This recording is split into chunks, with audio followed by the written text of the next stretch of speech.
Todėl linkime kuo visokeriausios sėkmės. Ačiū.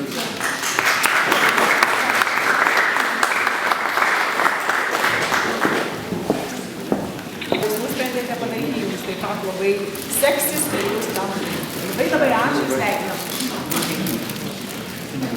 Muziejininkų dėmesį.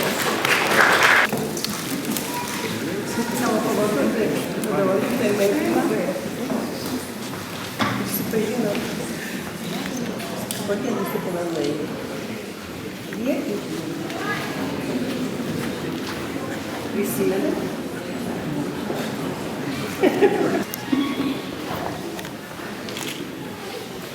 Ačiū, fotosesija baigta. Prašom, Martinai, prie mikrofoną. Vilniečio vardą.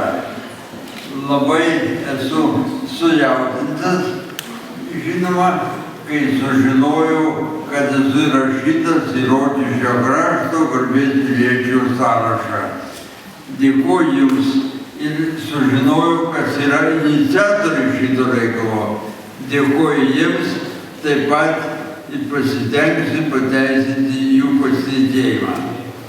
Mano šaknis taip pat Rokiškyje, esu bandelėtis, bet mano mamos gimtinė Baraišių kaime, netoli Rokiškio, prie Kavališkio.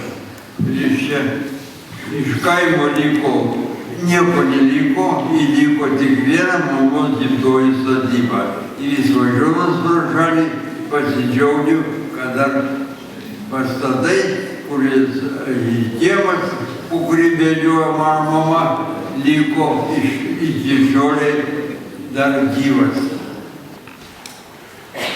Pasitikėjimą Jūsų bandysiu pateisinti.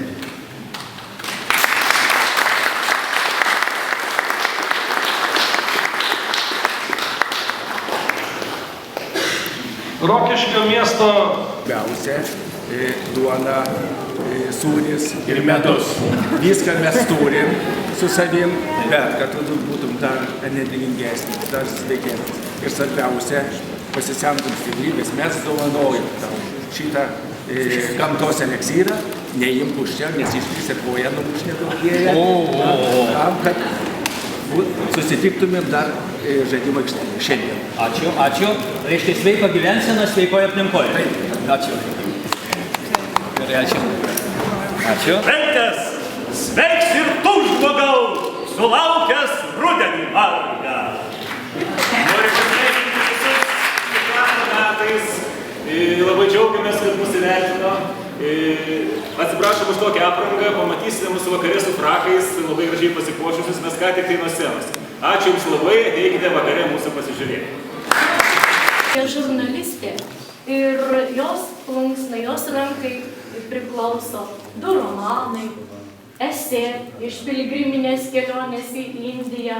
Vienas iš romanų Šešėlių vertėja įvertintas Martyno Vainilaičio literatūrinė premija. Literatūrinė veikla artima, bet dar ši moteris turi ir gražų pomėgį, labai moterišką, labai jautrų, reikalaujantį didelės meditacijos ir susikaupimo. Tai koliažai iš augalijos, žolinėlių ir plunksnų.